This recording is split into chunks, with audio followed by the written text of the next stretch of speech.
서로 사랑하라.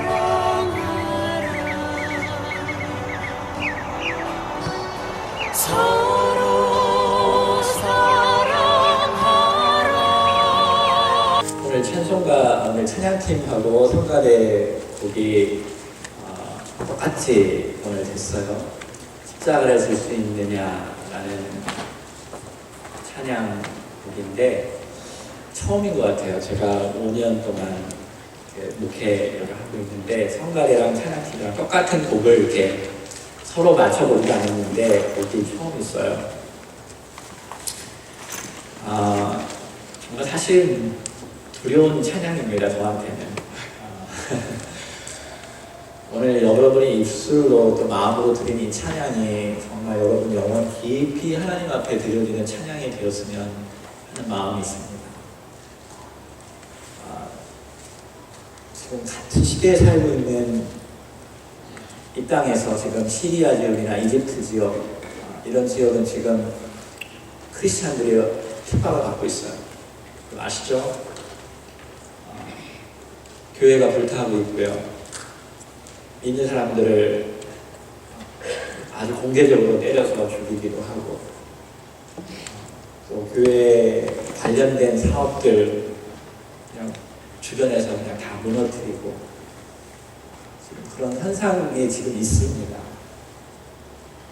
더더욱 이슬람들이 믿는 사람들을 실제적으로 이렇게 핍박하는 그런 상황 속에서 그들이 인터뷰하는 내용을 좀 보는데요. 이 찬양이 생각이 나더라고요. 사랑과 충성, 정말 목숨 바쳐서 내놓겠습니다. 그들을 바라보는데 제가 너무나 부끄러운 거예요. 조금만 힘들면 어렵다고 하는, 불평하는 제 자신이 너무나 부끄럽더라고요. 지금 바로 이 순간에, 이 시대에 지금 그렇게 살아가는 사람들이 있어요. 크리스천들이 있습니다. 여러분, 그들을 생각하면서 오늘 이런 찬양들이, 우리 드리는 예배들이 정말 진정한 감사가 되고, 우리들도 정말 우리 삶을 정말 아끼고 낭비하지 아니하고 하나님 앞에 온전히 드리는 진실한, 신실한 예배자, 하나님의 사람들이 되었으면 좋겠습니다. 다 함께 일어나서 우리 누가복음 5장 1절부터 3절까지 한 목소리로 읽겠습니다. 시작. 우리가 오니하여 하나님의 말씀을 들을 때 예수는 가네사렛 호숫가에 서서 호숫가에 부대가 있는 것을 보시니 어부들은 배에서 나와서 그물을 씻는지라. 예수께서 한 배에 오르시니 그 배는 시몬의 배라. 육지에서 조금 뛰기를 청하시고 앉으사 배에서 우리를 가르치시더니. 아멘. 자리에 앉아주십시오. 예수님께서 이 땅에 인간의 모습으로 오셔서 하나님의 나라, 참 복음에 대해서 많은 사람들에게 가르치셨습니다. 근데 그분은 모든 사람들에게 하나님의 복음을 가르치셨을 뿐만 아니라 특별히 12명의 제자를 선택하여서 따로 그들을 교육하고 훈련시켰습니다. 그 중에 4명 처음으로 예수님께서 제자를 삼으십니다. 안드레, 베드로, 야고보, 요한. 그 중에 베드로를 부르는 장면이 누가복음에만 나오고 있어요. 오늘 이 누가복음을 통해서 예수님께서 제자들을 삼으십니다. 근데 개개인적으로 부르십니다. 대중 속에서도 주님은 우리에게 말씀하시지만 개개인적으로도 우리 인생 가운데 찾아오셔서 주님 말씀하셔요. 이미 예수님의 소문은 이 게네사렛 호숫가, 게네사렛 지역에 바다하게 퍼졌습니다. 이 게네사렛 호숫가라고 말하는데 갈릴리 호수라고 부릅니다. 그러니까 한 호수가 있다면 여기 갈릴리 지역에서는 갈릴리 호수라고 부르고 게네사렛 사람들은 게네사렛 호수라고 불렀던 거예요. 한 호수입니다. 바닷가라고 부르기도 하죠. 연결되었기 때문에 그래요. 수많은 사람들이 예수님의 소문을 듣고 그곳까지 찾아왔습니다. 말씀을 듣고 보자 찾아왔는데 너무나 많은 무리들이 한꺼번에 몰려와서 예수님이 그 해변가 쪽으로 이렇게 쫓기다가 배를 보기 시작했습니다. 두 배가 있었는데 그 중에 한 배를 선택해서 올라가셨어요. 그리고 그 배의 주인에게 조금만 해변가에서 떨어져서 있기를 소망한다라고 말했습니다. 그리고 나서 하나님의 말씀들을 전했죠. 이 바다 바람을 마치 확성기처럼 이렇게 이용해서 시에르처럼 이용해서 예수님의 말씀을 많은 무리들에게 가르치신 다음에 대중적으로도 말씀하신 다음에 개개인적으로 베드로에게 말씀하셔요. 깊은 데로 가서 그물을 던져보지 않겠느냐라고 예수님은 도전하시고 말씀하십니다. 오늘 여기 베드로를 향한 예수님의 개인적인 부르심의 이 사건 속에서 우리 신앙의 세 가지 중요한 교훈을 살펴보기를 원합니다. 주님께서는 우리 모두에게도 말씀하시지만 여러분과 저에게 개개인적으로 말씀하셔요. 말씀을 안 했다면 말씀하실 것입니다. 왜냐하면 주님은 개개인적으로 당신의 제자를 만들기를 원하시기 때문입니다. 여러분과 저도 우리의 삶 가운데 당신의 제자로 부르실 것입니다. 부르실 때 세 가지 중요한 교훈들을 오늘 생각해 보기를 원해요. 첫 번째, 주님은 우리로 하여금 더 깊은 순종을 요구하셔요. 더 깊은 커미트먼트, 헌신을 주님은 요구하십니다. 4절 말씀 보겠습니다. 예수님께서 대중적으로 말씀을 마치시고 시몬에게 이르시되, 개인적으로 찾아가서 말씀하시되, 깊은 데로 가서 그물을 내려 고기를 잡으라. 시몬은 사실 지금 밤새 물고기를 잡았지만 허탕쳤어요. 한 마리도 잡지 못했습니다. 그리고 그물을 싣고 이제 집으로 돌아갈 참이었습니다. 근데 마침 그때 수많은 사람들이 몰려오기 시작했고, 예수님은 두 배 중에 하필 베드로의 배를 선택했어요. 그래서 베드로에게 좀 멀리 띄우라 해서 베드로는 수많은 사람이 몰려왔고 예수님의 그 소문을 들었기 때문에 그 말씀에 순종해서 배를 띄웠습니다. 말씀하신 다음에 개인적으로 베드로에게 말하죠. 깊은 데로 가서 그물을 내려 고기를 잡으라라고 도전하십니다. 여기 깊은 데로 가서 그물을 던지라 하는 예수님의 이 말씀은 이 시몬이 좀 더 깊게 개인적으로 주님께 헌신하기를 요구하는 거죠. 주님께서 여러분에게 무언가 말씀하신다면 주님은 좀 더 깊게 그리고 개인적으로 주님께 헌신하기를 요구한다는 거예요. 그런데 우리가 주님의 말씀에 순종하고자 할 때에 유혹이 옵니다. 템프테이션이 와요. 첫 번째 템프테이션은 주님의 말씀보다 친구의 조언을 들으려는 유혹이 옵니다. 여기 시몬의 친구들은 뛰어난 어부였어요. 베드로에게 예수님이 부르셨을 때 아마 그들은 이렇게 말했을 것입니다. 베드로야, 너 지금 밤새 낚시하고 물고기 잡아서 한 마리도 못 잡고 이제 이 그물들을 다 씻었는데 또 다시 가려고 하냐?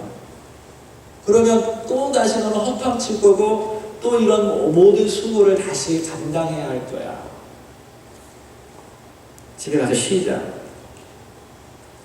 주님께 우리가 헌신하고자 할 때, 주님의 말씀을 따르려고 할 때 친구들이 이런 조언을 할 수가 있어요. 이런 유혹을 합니다. 여러분, 교회 신앙생활을 하고자 할 때, 뭔가 새로운 일을 시도할 때 친구들이 그럴 수 있죠. 너 또 그러려고? 너 또 교회 가니? 또 주님께 그렇게 헌신하려고 그래? 실패할 수 있을 거야. 다시 헛수고할 거야. 말할 수 있다는 거죠. 두 번째, 우리가 주님의 말씀에 순종하려고 할 때 주님 말씀보다는 우리의 경험, 나의 경험에 더 기울이려는 유혹이 옵니다. 지금 주님께서는 베드로의 그 어부 경험에 정반대의 말을 하고 있어요. 이 베드로는 지금 프로페셔널 피셔입니다. 그 피싱에는 전문가입니다. 수많은 그의 경험을 통해서 밤에 이 갈릴리 그것도 호숫가 근처에서 낚시하는 것이 최고입니다. 베드로만큼 잘하는 사람이 없어요. 근데 예수님께서는 베드로에게 이 밤도 아니고 한낮에 그리고 좀 더 깊은 데 가서 물고기를 잡으라고요. 비전문가가 전문가에게 이렇게 말합니다. 나의 경험에 반대적으로 예수님이 요구하는 그 이유가 뭘까요? 왜 그런 걸 도전할까요? 결국 베드로가 주님 앞에 이끌리고 주의 사역을 할 텐데, 주의 사역을 할 때 특별히 우리의 경험들이 주님의 사역에 방해가 될 수 있다. 주의 사역은 우리의 경험이나 우리의 능력으로 하는 것이 아니라 하나님의 말씀에 순종으로 하는 것입니다. 그럴 때 주의 사역이 이루어지는 거예요. 이거를 베드로가 처음부터 알기를 원했습니다.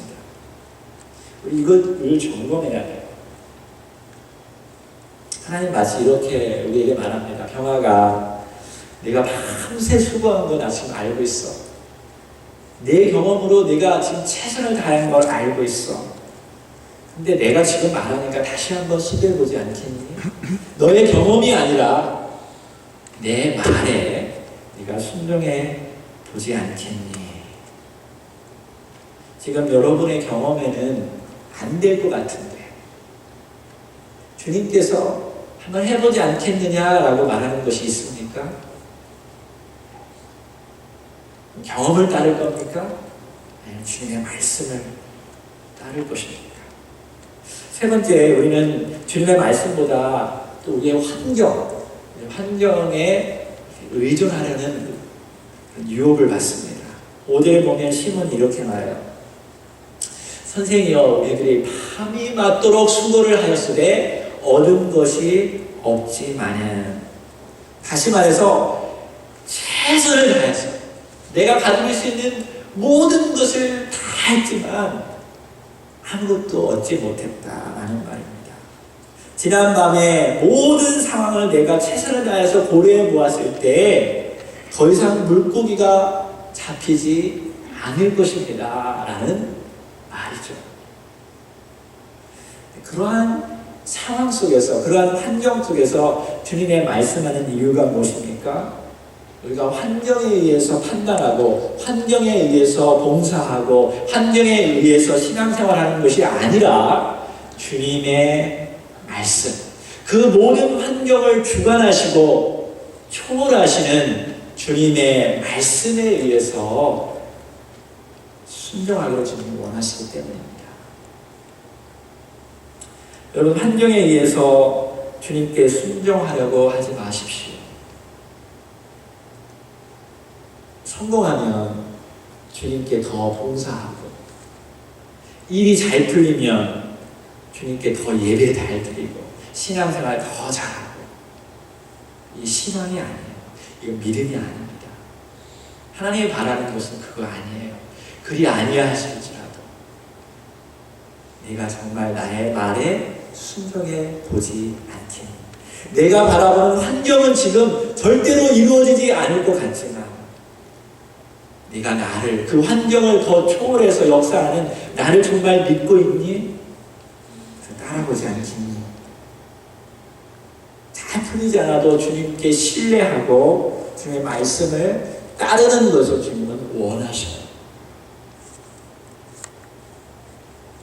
우리가 주님을 따르고자 할 때 주님은 우리의 경험이나 환경을 초월해서 순종하기를 원하십니다.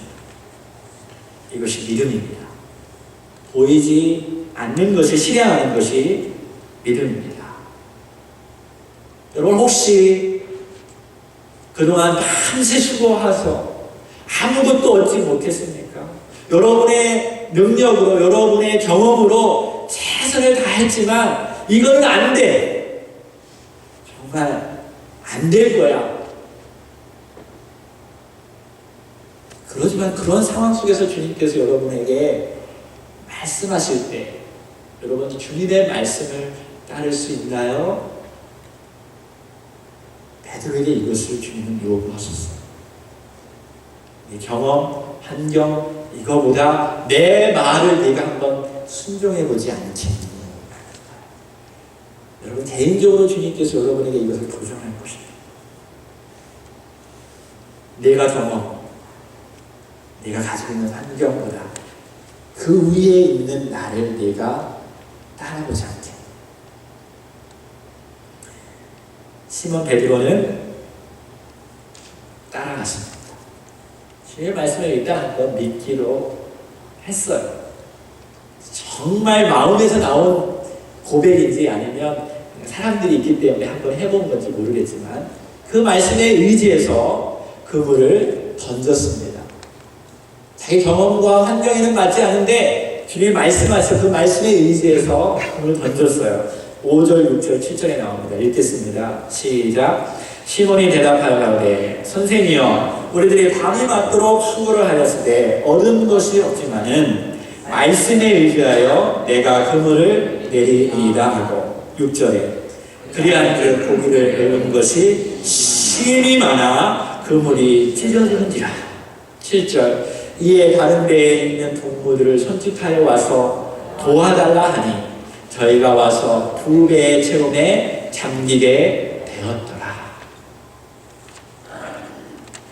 믿음에 순종했더니 내 경험과 내 환경에는 맞지 않지만 주님의 말씀에 순종했더니 놀라운 하나님의 역사가 일어나기 시작했습니다. 자기가 생각했던 그 이상의 일들이 평생에 경험하지 못한 일들이 일어났어요. 그물 위에 그물의 배가 물고기들이 가득 찼습니다. 그물이 찢어지고 있어요. 그래서 다른 배의 친구들에게 막 부릅니다. 빨리 오라고. 배가 막 왔어요. 그 배에도 채우고 이 배에도 채웠습니다. 배가 가라앉을 정도로 하나님의 은혜를 부어 주셨어요. 할렐루야. 여러분이 믿음을 가지고 순종할 때 하나님이 채워주시는 줄 믿으시기 바랍니다. 순종하면 텅 빈 인생이 충만한 하나님의 인생이 될 줄로 믿습니다. 주님은 우리가 세상이 아닌 당신의 말씀을 의지하는 순종을 요구해요. 그리고 두 번째로는 주님은 우리와 더 깊은 친밀감을 원하십니다. 주님의 부르심 속에서 우리가 볼 수 있는데요. 더 깊은 친밀감을 원하십니다. 바로 이 사건 다음 구절이 아주 이상한 내용이 나와요. 8절입니다. 읽겠습니다. 시작. 시몬 베드로가 이를 보고 예수의 무릎 아래 엎드려 가로되 주여 나를 떠나소서 나는 죄인이로소이다.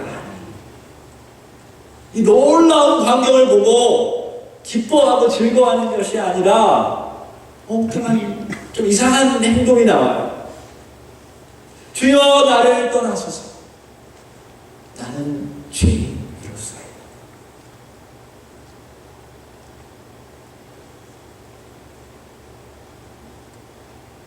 이상하죠? 여러분, 그런데 여러분이 개인적으로 주님을 만났을 때 주님의 놀라운 영광스러운 것들, 여러분의 경험과 여러분의 환경을 초월해서 역사하는 주님을 경험할 때 느낄 수 있는 감정이에요. 경험해 본 적 있나요? 마치 주님의 영광스러운 그 주님의 현존 앞에서 나의 더러운 과거가 필름처럼 다 드러나는 그 너무 수치스럽고 너무나 내가 초라한 너무나 무가치 unworthiness 가치 없음을 드러내본 경험이 있나요? 주님의 거룩한 그 능력 위에서 주님의 위대한 그 현상 속에서 베드로는 그것을 지금 느꼈어요. 주님의 현존이 막 멀어지고자 하는 것이 아니라 그 영광스러운 주님의 빛 가운데서 자신이 드러났기 때문에 주님을 쳐다볼 수가 없었던 거예요. 죄인입니다, 주님. 같이 있을 수 없어요, 주님. 구약시대나 신약시대에 하나님의 영광스러운 모습을 본 사람들이 똑같은 경험이에요. 이사야도 그랬어요. 나는 너무나 죄스럽습니다. 주님 나를 떠나시오. 욥도 그랬어요. 사도 요한도 천상에서 하늘 보좌를 보고 나서 그 순간 고꾸라져서 넘어졌어요. 볼 수가 없는 거예요. 인간으로서 볼 수가 없는 거예요. 원래 우리는 하나님과 얼굴과 얼굴을 만나면서 살았던 존재인데 죄 가운데 가려져서 죄만 짓고 살다가 어느 순간에 거룩한 빛을 보았을 때 못 보는 거죠. 오랫동안 동굴 속에서 어두움에 있다가 밝은 빛에 나오면 빛을 못 보듯이 하나님의 영광스러운 모습을 보고 나서 자신의 죄인임을 느끼게 됩니다. 그때 주님이 말씀하셔요. 두려워하지 말라 라고 합니다. 주님의 용서가 있는 거죠. 그 말 한 말 속에 주님이 용서하십니다. 나는 죄인입니다 라는 그런 고백 가운데 이게 참 회개가 오는 거예요. 이게 영적으로 이 마음속 깊은 곳에서 나오는 말이에요. 주님 나를 떠나 주십시오. 나는 정말 죄인입니다. 나의 모든 것을 아시는 주님. 회개가 나옵니다. 이게 자연스러운 회개예요. 주님께서 그때 두려워하지 말라. 내가 너를 용서해 주겠다는 거예요. 내가 너를 새 사람으로 만들어 주겠다는 거죠. 10절 후반부에 그렇게 말합니다. 무서워 말라. 이제는 후로는 내가 사람을 취하리라 하시니.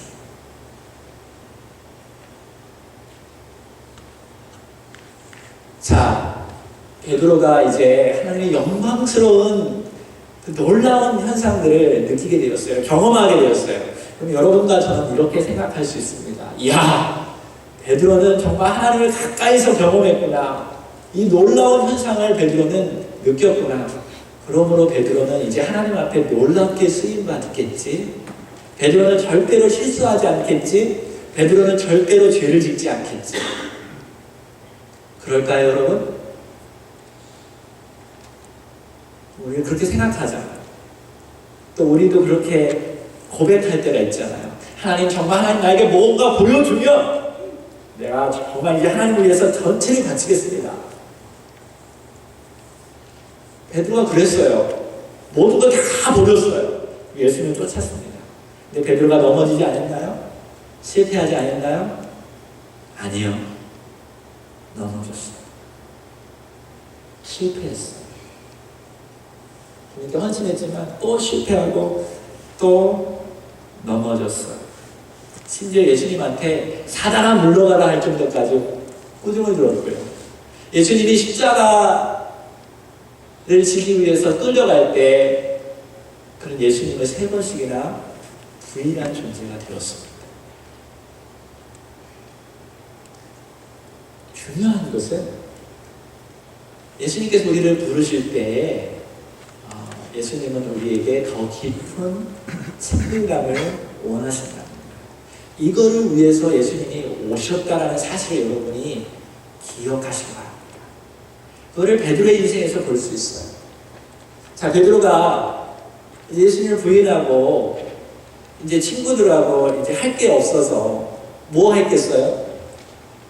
또 어부 생활로 돌아갔죠. 할 수 있는 게 그거잖아요. 그 친구들에게 말합니다. 야, 물고기 잡으러 가자. 할 거 없다. 그때 너희들 말 들을 걸. 뭐 결과는 아무것도 없구나. 친구를 불러서 그 갈릴리 호수에, 그 가이사랴 호수에 또 가서 물고기를 잡습니다.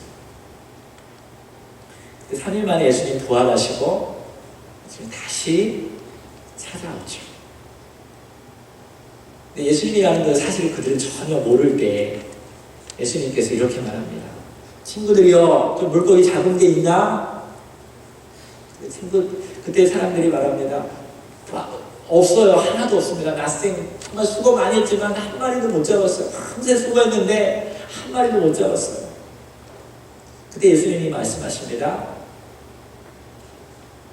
배 오른편에 한번 그물을 던져보면 많은 것을 잡힐 거야. 그때 예수님의 사랑하는 제자, 사랑하는 제자라고 이름 불리는 요한이 뭐라고 하냐면 It is the Lord, 주님이시다 라고 말합니다.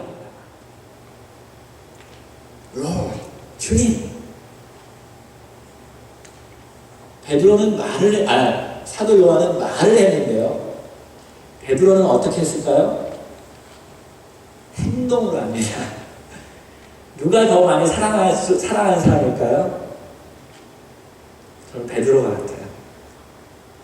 베드로는 It's Lord라는 그 말 한순간 들으면서 그냥 옷 입고 그냥 물속에 들어갑니다. 그리고 헤엄쳐서 주님께로 막 달려가요. 눈물도 나왔겠죠. 속상한 마음도 있습니다. 실패했던 거 막 생각납니다. 필립처럼 자기들이 잘못한 거 다 느껴집니다. 주님께 막 헤엄쳐서 가요. 미안한 마음, 서운한 마음, 안타까운 마음 다 가지고 주님께 막 헤엄쳐서 가죠. 여러분, 주님이 다시 찾아온 이유는 우리와 친밀한 관계를 맺기 원하십니다. 이거를 위해서 주님은 오셨어요.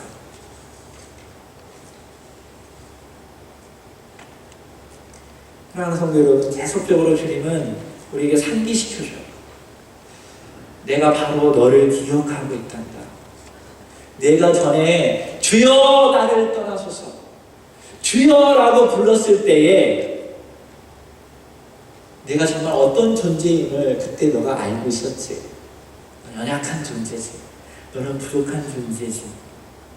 뿐만 아니라 그 순간 내가 얼마나 위대한지 너는 그때 느꼈을 거야. 그리고 내가 너를 얼마나 사랑하고 있는지, 너의 필요를 채워줄 거인지 그때 느꼈지. 요한이 주여라고 말했을 때, It's the Lord라고 말했을 때 베드로는 그것을 느끼게 되었습니다. 그래서 곧바로 주님께로 헤엄쳐서 가게 된 거죠. 주님은 친밀하기를 원하셔요. 주님의 부르심은 이렇듯 여러분, 한 번의 부름이 아니에요. 계속적으로 우리를 부르십니다. 여러분 믿으십니까? 계속적으로 부르시면서 뭘 원하느냐면 친밀한 관계를 맺기를 원하셔요. 개인적으로 여러분, 인격적으로 주님은 만나시기를 원하십니다. 이 친밀함이 바로 구원이에요. 구원의 목적은 우리가 친밀해지기를 원하시는 거죠. 이것이 사실은 우리의 사역보다 더 중요해요. 우리가 어떤 일을 하는 것보다 더 중요한 것은 주님과 나와의 관계. 이 관계가 사랑으로 풍성해지면 자연적으로 주의 사역은 감당할 수 있어요. 근데 이 관계가 제대로 이루어지지 않으면 사역이 힘들어집니다. 여러분, 주님의 일을 하는 것이 힘들어져요. 주님은 이것을 원하세요. 주님이 근본적으로 우리를 부르셔서 사람 낚는 어부를 만들기를 원하시는데, 그보다 더 중요한 것이 있는데, 우리의 죄를 사하시고 우리와 인격적인 만남을 갖고 당신이 하나님임을 알게 하고 우리를 변화시켜주고 우리의 평안을 주고 우리를 새롭게 하시는 분이시라는 거죠. 이런 친밀함이 여러분, 두려움이 아닌 평안으로 채워지고 여러분의 무지와 잘못이 용서되어지는 그런 친밀한 관계가 이루어지기를 주의 이름으로 축원합니다. 여러분, 사람 낚는 어부, 예수님의 제자는 즉각적으로 이루어지지 않아요. 계속적으로 주님과의 만남 속에서 발전되어지는 것입니다. 때때로는 죄 때문에, 실패 때문에, 죄책감 때문에 짓눌릴 때가 있어요. 때때로 예수님을 믿으면서 극도의 외로움을 경험할 때가 있어요. 또 세상에 유혹이 너무나 많이 몰려오기도 하고요. 또 핍박이 오기도 합니다. 그러나 우리가 그분만을 바라보고 그분과의 친밀감이 쌓이면 여러분, 주의 사역을 감당할 수 있는 줄 믿으시기 바랍니다. 저도 과거에 때때로 이런 경험이 있을 때가 많았어요. 어렵고 힘들 때마다 내가 정말 잘할 수 있을까? 하나님이 주신 사역을 잘 감당할 수 있을까? 나는 왜 이렇게 부족하지? 나는 왜 이 정도밖에 되지 못하지? 환경 탓도 하지만 좀 내 탓도 한 적이 참 많이 있었던 것 같습니다. 그때마다 내가 연약하고 내가 넘어지고 내가 실패할 때마다 주님은 개인적으로 찾아오셨어요. 형아가 너 할 수 없지. 너 할 수 없는 거 나도 알아. 넌 할 수 없어. 그러나 내가 채워줄게. 주님이 채워주셨어요.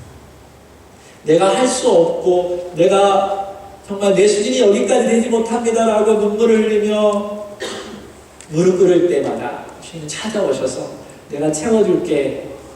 너는 순종으로 나오지 않겠니? 너의 경험으로, 너의 환경으로, 너의 주변 사람으로 되지 않아도 괜찮아. 내가 하면 할 수 있어. 넌 순종하지 않겠니? 그때마다 주님이 채워주셨어요. 그래서 오늘 제가 여기까지 선줄로 저는 믿습니다. 여러분과 저는 진실하고 정직하게 주님 앞에 설 필요가 있습니다. 주님 앞에 우리가 얼마나 잘나면 잘났을까요? 우리의 경험이 얼마나 뛰어나면 뛰어날까요? 우리가 알면 얼마나 많이 알까요? 주님께 어떤 지혜를 우리가 주님 앞에 조언할 수 있나요? 아니에요.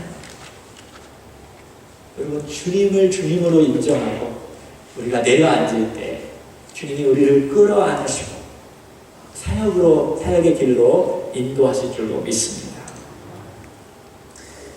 주님은 우리에게 친밀한 관계를 원하시죠. 마지막으로 주님은 우리와 함께 사람 살리는 일을 하기를 원하셔요.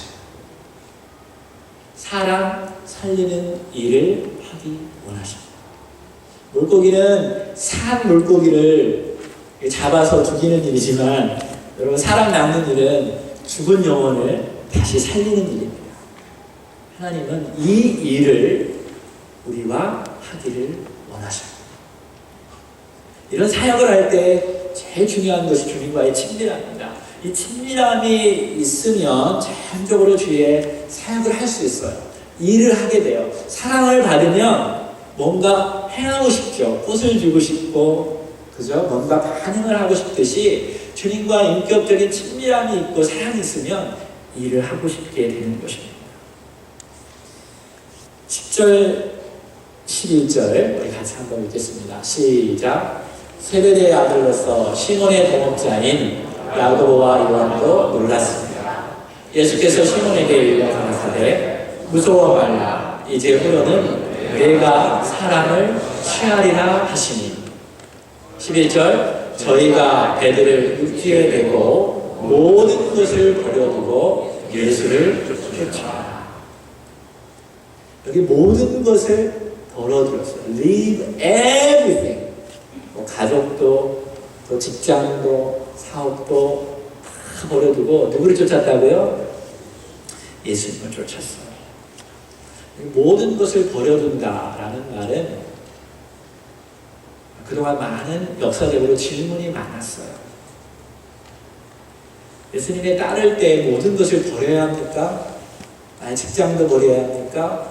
가족도 버려야 합니까? 이런 질문들이 신학자의 입에서부터 개개인의 사람들의 입에서 계속 던져졌던 질문들이에요. 근데 신약 성경은 우리 모두가 풀타임 미니스트가 되어야 한다라고 말하고 있지 않아요. 오히려 여러분의 삶 가운데서 그렇게 온전히 주님께 모든 것을 드리는 사역을 하라고 말합니다. 예를 들어서 사도 바울도 자기 직장이 있었어요. 천막을 만들어서 팔아서 자기 생계에 유지를 하면서 주의 일을 감당했어요. 또 예수님을 만나고 변화받은 사람들이 자기 집에서 자기 일들을 하면서 자기 가족들에게 복음을 증거했어요. 또 어떤 사람은 자기 동네에 돌아가서 그들에게 복음을 증거했어요. 이것을 무엇을 말하냐면, 모든 것을 버려둔다는 것을 무엇을 우리에게 말하냐면 priority, 우선순위를 말하고 있어요. 너가 정말 무엇을 우선순위로 하고 있느냐? 내 직장이냐 아니면 하나님의 나라이냐? 내 가족이냐 아니면 하나님의 나라이냐? 하나님 그것을 원하는 거죠. 어디를 가든지 무엇을 하든지 어디에 있든지 사람 살리는 복음을 전하는 것이 너의 우선순위랍니다. 그래서 여러분 일을 하는 것도 그 일을 위해서 하는 거예요. 사도 바울이 천막 치고 그거 파는 것도 주님 나라의 일을 위해서 하는 거예요. 뭐를 말합니까? 우선순위예요. 하나님 이것을 요구하는 거죠. 여러분이 있는 환경이 있어요. 여러분이 아르바이트 하면 그곳에서 증거하는 거예요. 그리스도를 아는 사람의 삶을 사는 거예요. 여러분이 학교에서 공부합니까? 그러면 공부 열심히 해야 돼요. 그리고 그 속에서 복음을 증거하는 거예요. 그리스도의 삶대로 살아가는 거예요. 그래서 여러분 막 은혜 받아서 내가 하나님의 일을 해야지 풀타임으로 하나님 부르시는 사람들도 있어요. 하지만 대부분 여러분의 삶 속에서 최선을 다해야 돼요. 정치인이면 정치인, 경제인이면 경제인, 사업가면 사업가. 그래서 그들 모두를 통해서 하나님께서는 같이 협력해서 하나님의 나라의 일을 감당하기 원하신다는 것입니다. 사람을 살리는 일은 사실상 주님이 먼저 하신 일이요, 주님이 원하시는 일이십니다. 우리를 그 사역에 초청하는 거예요. 그때 여러분 반드시 중요한 것은 하나님이 우리를 부르실 때 반드시 요구하는 것이 있는데 첫 번째가 순종입니다. 경험, 여러분이 가지고 있는 것, 여러분이 할 수 있는 것 그거 빨리 버려. 그보다 더 중요한 것이 있는데 내가 명령할 때 너는 순종할 수 있느냐 이거예요. 그리고 너는 나를 주인으로 삼아서 나를 따르는 것이 중요하다는 것입니다. 사람 살리는 일은 예수님을 따라가는 일이에요. 예수님을 따라간다는 말은 예수님처럼 일을 한다는 것입니다. 예수님이 어떻게 사람 살리는 일을 하셨죠?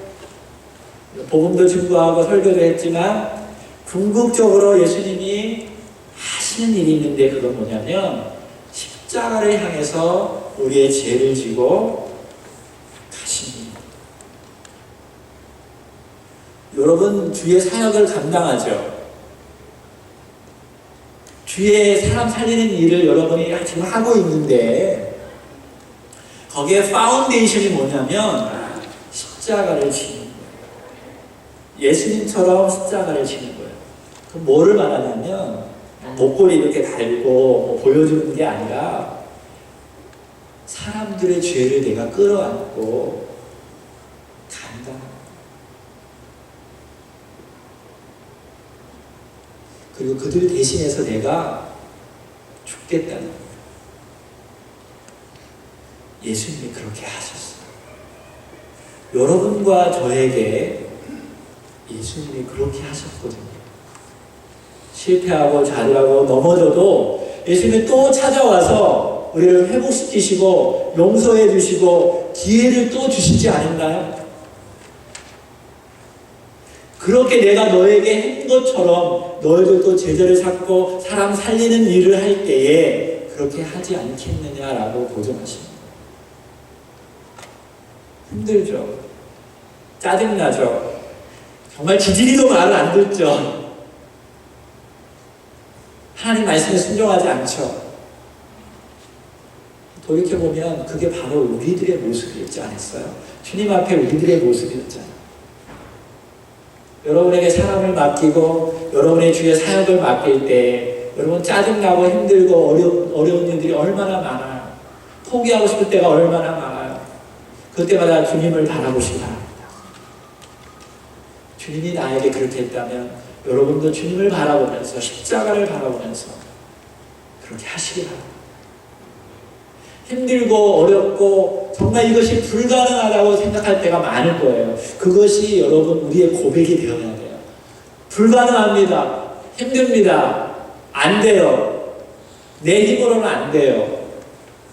그 말을 주님 듣기를 원하셔. 구원은 우리의 능력으로 할 수 없는 일이에요. 사람 변화시키는 일, 사람 살리는 일은 우리의 힘으로 할 수 없어요.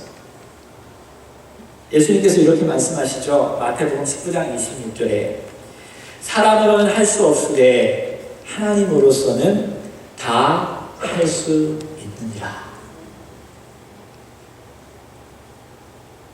사람으로는 할 수 없으되 하나님으로서는 다 할 수 없느니라.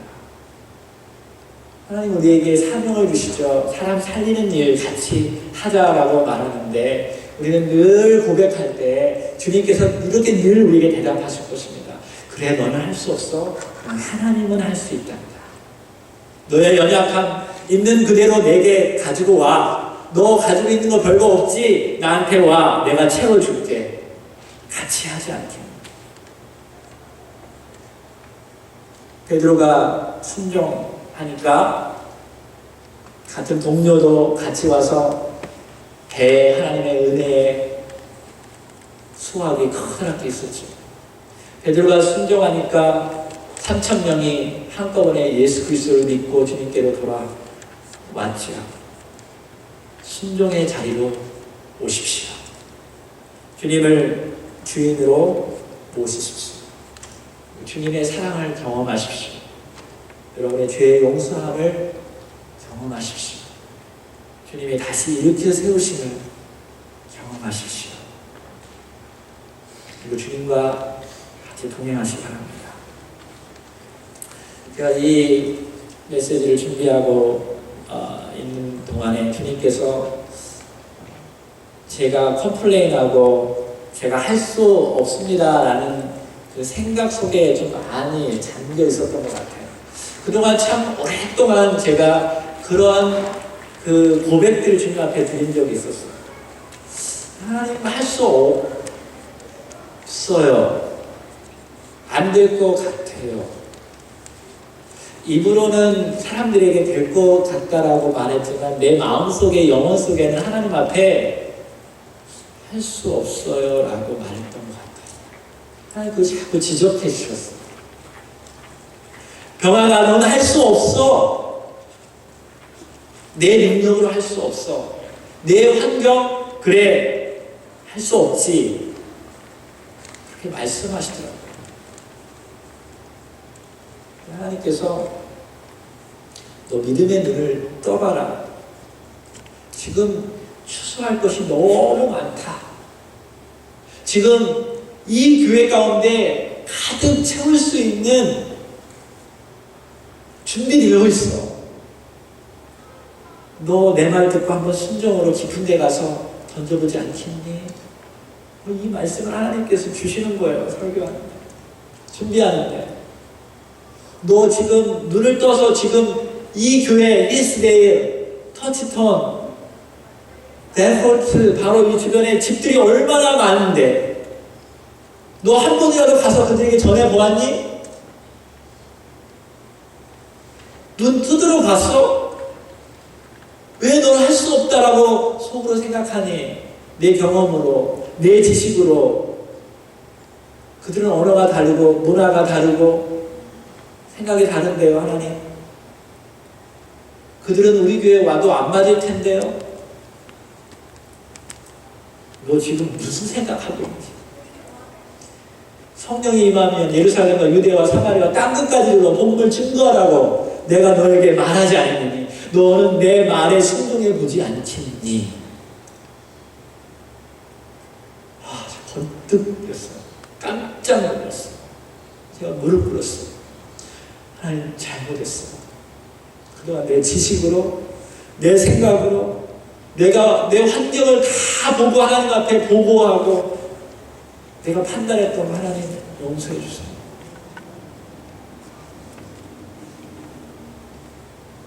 여러분 혹시 여러분 가운데에도 나 하나님 내가 다 해보고 했는데 하나님 안 돼요. 이거 안 될 것 같아요.